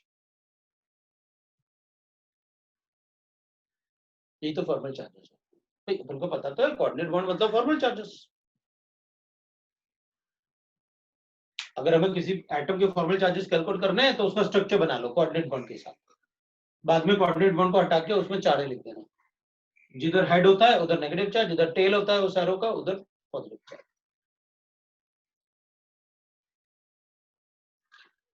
तो ये कह रहा है कि नहीं नहीं सारे बॉन्ड कोवेलेंट होंगे, ये कह रहा है नहीं नहीं बॉन्ड ना आयनिक भी होंगे और कोवेलेंट भी होंगे, और ये कह रहा है कि नहीं नहीं सिर्फ आयनिक होंगे इलेक्ट्रोस्टैटिक अट्रैक्शन। और मॉलिक्यूलर ऑर्बिटल थ्योरी तो तुमको पता है, कोई रूल नहीं मानता, मॉलिक्यूल एग्जिस्ट करता है उसके लिए काफी है, बाकी तो बता ही देगा कैसे करता है, क्योंकि देयर आर मेनी फैक्टर्स, इसके लिए कोई रूल नहीं है, आयनिक भी हो सकता है, कोवेलेंट भी हो सकता है, कोऑर्डिनेट भी हो सकता है, कुछ भी लिखो, मॉलिक्यूल एग्जिस्ट करना चाहिए। क्योंकि अपने तो पढ़ा हुआ है ना भाई, वो कहता है कार्बन कार्बन बॉन्ड दोनों पाई बॉन्ड, अगर कार्बन मॉलिक्यूल है दोनों पाई बॉन्ड, बोरॉन मॉलिक्यूल है सिंगल बॉन्ड होता है ओनली पाई बॉन्ड, सिग्मा की बात ही नहीं पूछती, मॉलिक्यूलर ऑर्बिटल थ्योरी में पढ़ा हुआ है। तो देयर इज नो रूल, तो मॉलिक्यूलर ऑर्बिटल थ्योरी में कोई रूल नहीं होता, मॉलिक्यूल एग्जिस्ट करेगा बहुत है। अब अनफॉर्चुनेटली हमारे सिलेबस में हमें दो ही पढ़ने हैं, इनकी बात ही नहीं करनी, इसमें सिर्फ कोवेलेंट बॉन्ड, इसकी लिमिटेशंस बहुत ज्यादा है, ये इसका मॉडिफिकेशन है, ये इसका मॉडिफिकेशन है, ये इसका मॉडिफिकेशन है, मतलब हमें लिमिटेशंस काफी आने वाले हैं। ये पढ़ेंगे तो इन तीनों की लिमिटेशन, मतलब भाई तीनों मॉडिफाई किए ना इसको, मतलब हमें बहुत सारा पार्ट इसमें ऐसे करना होगा कि हमें पढ़ना होगा कि भाई ऐसे होगा तो ऐसे ही कर देना, क्यों, क्योंकि उसका मॉडिफिकेशन हमें इसमें पढ़ने मिलेगा, और इसका मॉडिफिकेशन हमें इसमें पढ़ने मिलेगा, और इसका मॉडिफिकेशन इसमें, ये दोनों हम पढ़ने वाले हैं नहीं, हमारे सिलेबस में है नहीं।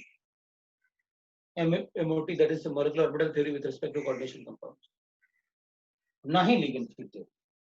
तो ठीक है, इसमें कैसे हमें बताना है ज्योमेट्री और molecules, what are the parameters, क्योंकि जो इसमें होंगे वो इससे भी ज्योमेट्री में चेंज नहीं आएगा, एक्सप्लेनेशन में चेंज आएगा, जो ज्योमेट्री आप यहां पढ़ोगे वही यहां पढ़ोगे, वही यहां पढ़ोगे, वही यहां पढ़ोगे, बस एक्सप्लेनेशन में चेंजेस आएंगे कि नहीं नहीं जो इसमें बता रहे हो वो इसमें मॉडिफाई, देखो ये रीजन था उसके होने का, बाकी सब में एक जैसे, geometry shape bond angle change नहीं होने वाले, एक्सप्लेनेशन चेंज होने, क्यों, क्योंकि आप बॉन्ड को ही तो बोल रहे हो, यहाँ मेटल लिगेंड बॉन्ड है, आपने कहा कोवेलेंट है, इधर आयनिक कर दिया, बॉन्ड तो है, there will be no change in, right ना, यहाँ पर कोई भी मतलब शेप और ज्योमेट्री में चेंज नहीं आएगा, चेंज किसमें आएगा, सिर्फ एक्सप्लेनेशन में। तो ठीक है, अपन पहले वैलेंस बॉन्ड थ्योरी कर लेते हैं। मैं इसको सबसे पहले अपन वैलेंस बॉन्ड थ्योरी से शुरू करते हैं, सो VBT शुरू करते हैं for the geometry of molecules. चलो भाई शुरू करते हैं वैलेंस बॉन्ड थ्योरी। तो मैं फर्स्ट थ्योरी लिखने वाला हूं, valence bond theory for the geometry of molecules, VBT। VBT में व्हाट विल राइट ना, सबसे पहले अपन लिखेंगे कि इसके सर्टेन पोस्टुलेट्स होते हैं जो अपन को फॉलो करना होता है। भाई पोस्टुलेट मतलब जैसे अपन बोलते हैं ना कि पोस्टुलेट लिखते हैं, मतलब वो होता है, हमको फॉलो करना है।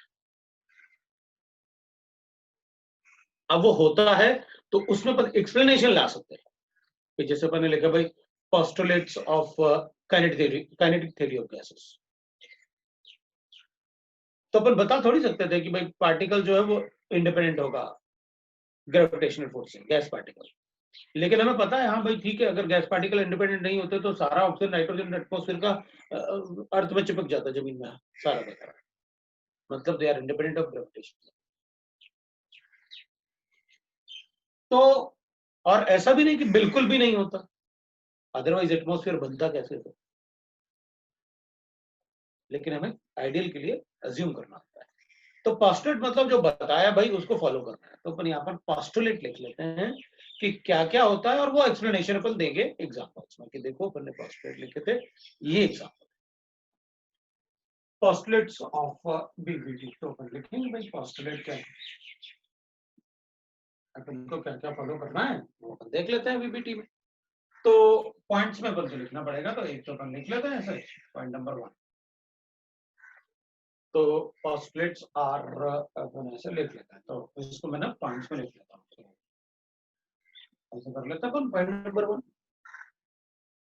तो पोस्टुलेट में अपन क्या लिखेंगे, first all metal ligand bonds are coordinate bonds. तो अपन को पहले से ही पता है क्योंकि भाई आप चैप्टर में ही पढ़ रहे हो, तो अपन लिख लेते हैं भाई all coordinate, all metal ligand bonds are coordinate bonds.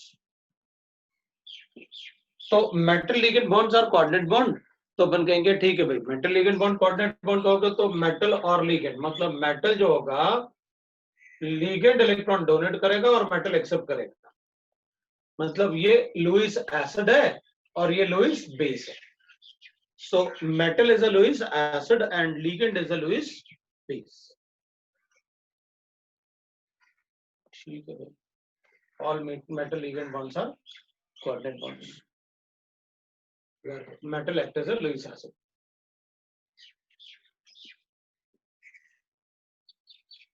Lewis acid and ligand is Lewis base. अब वो Lewis acid है तो Lewis base मुझे बताने की जरूरत नहीं, जो इलेक्ट्रॉन डोनर होता है वो Lewis base होता है। सेकंड पॉस्टुलेट, तो central metal, obviously बात है, we are talking about a central metal. Central metal must have empty d orbitals to accommodate the electron donated by the ligands. Central metal must have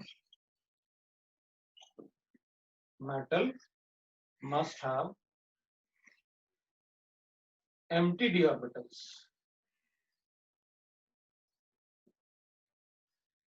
Empty d orbitals to accommodate the electron donated by ligands. To accommodate the electron donated by ligands. है ना? Donated by ligands.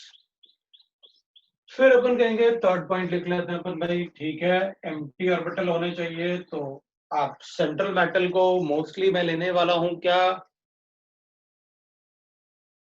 Central metal को mostly अपन 3d elements लेंगे, तो mid orbital तो खाली होते ही होते हैं, राइट ना? तो उसके पास एम्प्टी ऑर्बिटल होना चाहिए to accommodate the electron donated by the elements.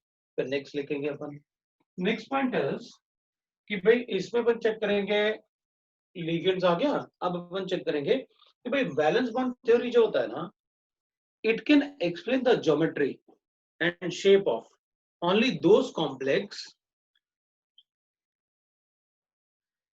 जिसमें एक ही टाइप का लिगेंड होगा। एक ही टाइप का लिगेंड का मतलब हो गया कि मान लो मेरे पास ऐसे लिगेंड, तो आप ऐसे ही लिख सकते हो, बस आप ऐसे नहीं लिख सकते, तो इसका एक्सप्लेनेशन नहीं दे पाएगा,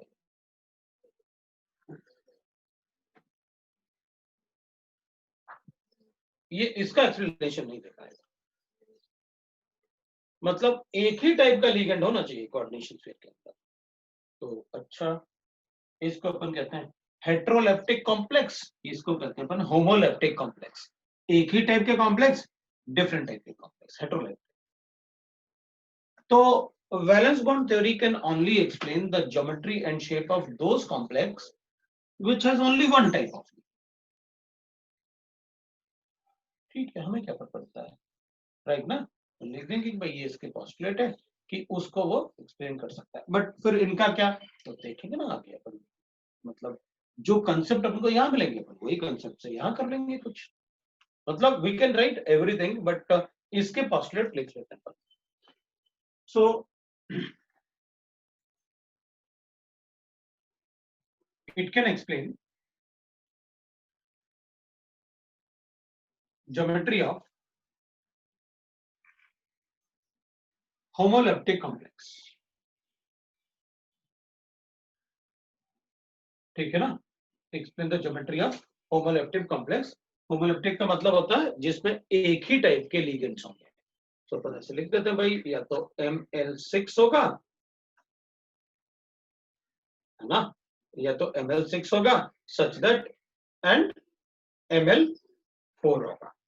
तो ML6 और ML4 क्यों, व्हाई नॉट अदर नंबर्स, क्योंकि अपन को पता है कि वर्नर ने ही पहले अपन को बता दिया था कि देखो मोस्ट ऑफ द कॉम्प्लेक्सेस जो एग्जिस्ट करते हैं ना, उनमें कोऑर्डिनेशन नंबर 6 होता है और इसमें कोऑर्डिनेशन नंबर 4 होगा। तो मैं ये नहीं कह रहा कि भाई यही होंगे, और भी हो सकते हैं, बाइडेंटेड भी होते हैं। भाई मैं इसको ऐसे भी लिख सकता हूँ MC2, राइट ना, अपन लिख सकते हैं C2O4 2 नेगेटिव ऑक्सीलेट होते हैं ना, तो बिल्कुल लिख सकते, कोई प्रॉब्लम नहीं। मैंने ये बिल्कुल नहीं बोल रहा मैं कि सिर्फ मोनोडेंटेट ही होंगे, मैंने सिर्फ आपको ये कहा है कि एक ही टाइप के लिगेंड प्रेजेंट होने चाहिए। अगर ऐसे लिख लो या ऐसे लिख लो मुझे फर्क नहीं पड़ेगा, तो ये भी हो सकता है, तो ये तो थ्राइस हो जाएगा, और इसको अपन ऐसे लिखेंगे, हाँ तो करेंगे अपन एक्सप्लेन, इसमें भी एक ही टाइप का लिगेंड है, अपन उसको भी एक्सप्लेन कर सकते हैं, कोई प्रॉब्लम नहीं है। ठीक है, तो अब इसमें क्या होगा, इफ, मैं बस ये बता रहा हूं कोऑर्डिनेशन नंबर, ये पॉइंट नंबर 3 में ये लिख लेते हैं कि भाई यहाँ पर कोऑर्डिनेशन नंबर 6 भी हो सकता है, कोऑर्डिनेशन नंबर 4 भी होता है। जैसे यहाँ पर ये कोऑर्डिनेशन नंबर 6 है, ये भी 6 है और ये भी 6 है, क्योंकि कोऑर्डिनेशन नंबर क्या होता है, number of coordinate bond formed around the central atom is called coordination. ठीक है, तो अपन क्या करेंगे, if the coordination number is, coordination number को मैं CN लिख लेता हूं, तो if the coordination number is equal to 6, तो इसके हिसाब से, थ्योरी के हिसाब से, अगर कोऑर्डिनेशन नंबर 6 आया तो फिर दो ही टाइप के हाइब्रिडाइजेशन पॉसिबल है। वो कौन से, तो एक तो हाइब्रिडाइजेशन हो सकता है sp3d2 हाइब्रिडाइजेशन, या फिर हाइब्रिडाइजेशन हो सकता है D2sp। इन दोनों के अलावा कोई हाइब्रिडाइजेशन पॉसिबल है। पता है कि भाई अगर कोऑर्डिनेशन नंबर 6 है तो दो ही टाइप के हाइब्रिडाइजेशन पॉसिबल हैं, एक होगा sp3d2 और एक होगा D2sp3। इसके अलावा थर्ड कोई हाइब्रिडाइजेशन पॉसिबल है अगर कोऑर्डिनेशन नंबर 6 है तो। ठीक है, दूसरा पर लिखेंगे एंड इफ, तो अगर ये दोनों है कोऑर्डिनेशन नंबर, अगर ये दोनों हाइब्रिडाइजेशन है तो अपन कहेंगे दोनों ही केस में ना शेप तो ऑक्टाहेड्रल ही होता है। दोनों ही केस में अपन ज्योमेट्री जो लिखेंगे वो ऑक्टाहेड्रल ज्योमेट्री होती है, और मुझे बिल्कुल बताने की जरूरत नहीं कि ऑक्टाहेड्रल कैसे बनता है, everybody and why it is called octahedral, we know that. ठीक है ना, तो ऑक्टाहेड्रल कॉम्प्लेक्स हो जाएगा। And if coordination number is equal to 4, क्योंकि मेनली दो ही टाइप के कोऑर्डिनेशन नंबर पढ़ने हैं अपन को, एक क्या करना है 6 और दूसरा क्या हो सकता है कोऑर्डिनेशन नंबर 4, तो इसलिए मैंने उनको ऐसे लिखा था। तो if coordination number is equal to 4, अगर कोऑर्डिनेशन नंबर 4 है तो भी दो ही टाइप के हाइब्रिडाइजेशन पॉसिबल, और वो दो टाइप के हाइब्रिडाइजेशन जो पॉसिबल होंगे वो होंगे या तो sp3 होगा या फिर DsP2 होगा। इन दोनों के अलावा थर्ड कोई हाइब्रिडाइजेशन है इन दोनों, क्योंकि मैं तो वही बताऊंगा वही जो अपने सिलेबस, बाकी तो अपन कुछ भी लिख सकते हैं, हमें क्या फर्क पड़ता है। कई बार तो ऐसे भी हो जाता है हाइब्रिडाइजेशन S3P, S3P, भाई sp3 तो सुना था, S3P, हाँ S3D भी हो सकता है, लेकिन अपन को दिमाग में कुछ सोचना है, जब सिलेबस में नहीं तो सोचना क्यों, इसलिए अपन तो परफेक्टली लिख रहे हैं कि भाई हमारे सिलेबस में जो है हम पहले उसको पढ़ेंगे, फिर उसके बाद अपन बाद में कुछ भी पढ़ सकते हैं टाइम रहा तो, लेकिन जिससे क्वेश्चन आना है पहला काम अपना वही होगा कि उसको पढ़ो। तो अपने पास अगर कोऑर्डिनेशन नंबर 6 है तो दो टाइप का हाइब्रिडाइजेशन, स्ट्रक्चर एक ही रहेगा ऑक्टाहेड्रल ज्योमेट्री, ज्योमेट्री यही रहेगी। और अगर sp3 है तो अपन को पता है टेट्राहेड्रल ज्योमेट्री, और अगर DsP2 है तो फिर ज्योमेट्री स्क्वायर है।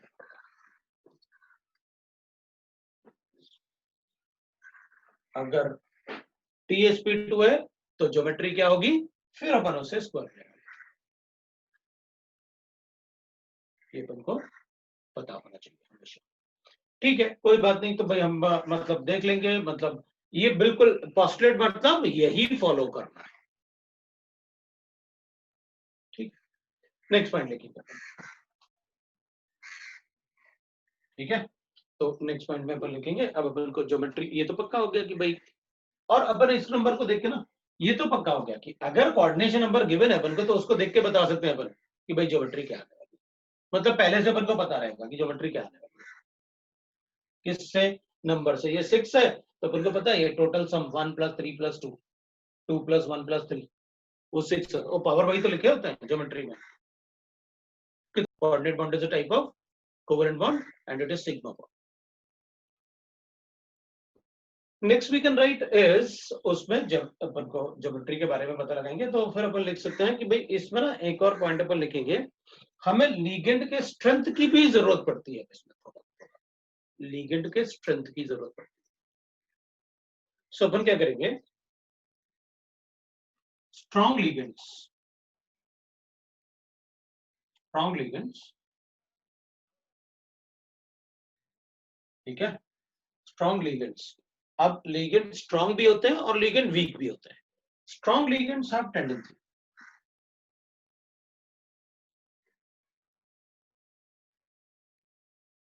to pair up the unpaired electrons. Unpaired electrons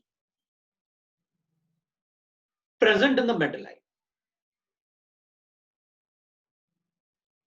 In metal ion. तो जो मेटल आयन होगा उसमें अगर अनपेड इलेक्ट्रॉन है तो स्ट्रॉन्ग लिगेंड उन्हें क्या कर सकते हैं, पेयर अप कर सकते हैं, but weak ligand can not pair up the electrons. Weak ligands can not pair up the electrons, can not pair up the electrons.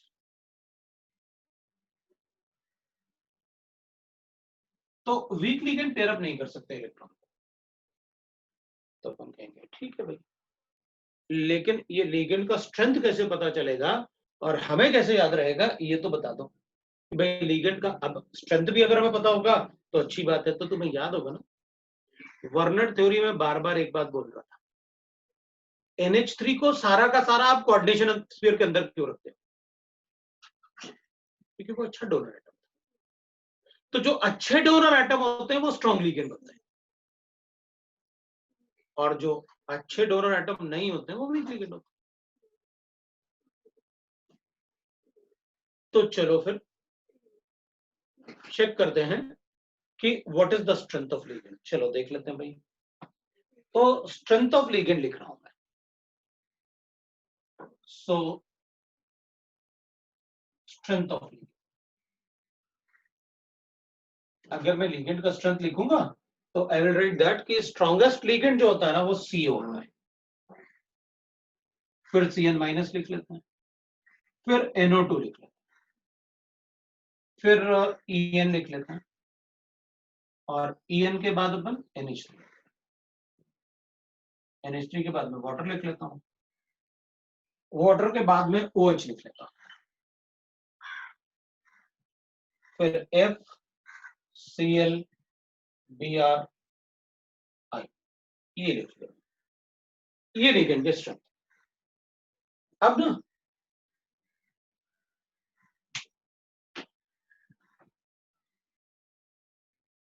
ना मैं क्या करूंगा कि कुछ कुछ ऐसे, ये स्ट्रेंथ ऑफ लिगेंड है और ये स्ट्रॉन्ग लिगेंड है, ये स्ट्रॉन्ग लिगेंड है और ये वीक लिगेंड है, ये वीक लिगेंड, ठीक है। अब 95% कंपाउंड इन्हीं से ही बने हुए मिलेंगे। लिगेंड तो आपने बहुत सारे पढ़ाए थे, यहां पर कुछ एक लिखे आप, तो बाकी लिगेंड का तो मैंने आपसे कहा कि 95% इन्हीं से मिलेंगे, ये दोनों बाउंड्री लाइन पे। तो what do you mean by boundary line, boundary line का मतलब है शायद कभी ऐसा हो जाए कि ये स्ट्रॉन्ग लिगेंड जैसे बिहेव कर जाए, शायद होगा नहीं, शायद कभी ये स्ट्रॉन्ग लिगेंड जैसे बिहेव, और शायद कभी ये वीक लिगेंड जैसे बिहेव होगा। That is what I mean by the boundary line. और भी लिगेंड्स है जो कभी यूज नहीं होता, तो लिखने की जरूरत क्या है? जैसे मान लो भाई यहाँ NO3 नेगेटिव सल्फाइड है,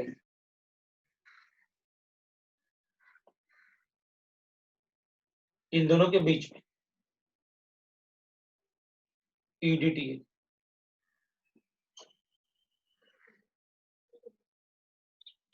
C2O52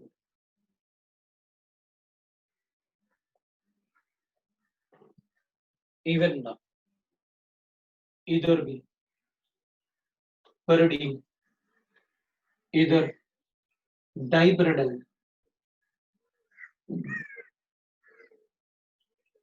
तो ऐसे अपन लिगेंड्स के स्ट्रेंथ भी लिख सकते हैं, बट जो ऊपर लिखे हुए ना मैंने, इन पे अपन को ध्यान दें। हमारा मेन फोकस तो यही रहे। अब आएगा कि भाई हमें कैसे, इतना कौन याद रख पाएगा? इतना पहले भी आपने बताया याद रखने का, इधर भी मुझे याद रखना बड़ा मुश्किल होगा, तो मुझे याद कैसे रहेगा? ठीक है भाई, तो अपन देख लेते हैं कैसे याद रहेगा।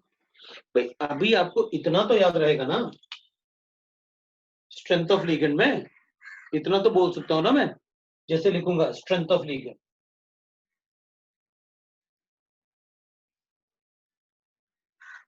ठीक है ना? मैं थोड़ा ऊपर लिख लेता हूँ, स्ट्रेंथ में आपको मैं ये वाला कोड ऊपर वाला पार्ट हटा रहा हूँ, ठीक है? तो अगर मैं इतना तो याद रहेगा ना मुझे, स्ट्रेंथ के लिए अपन ऐसे तो याद रहेगा ना भाई, अपन ऐसे तो कर सकते हैं ना, डोनर एटम,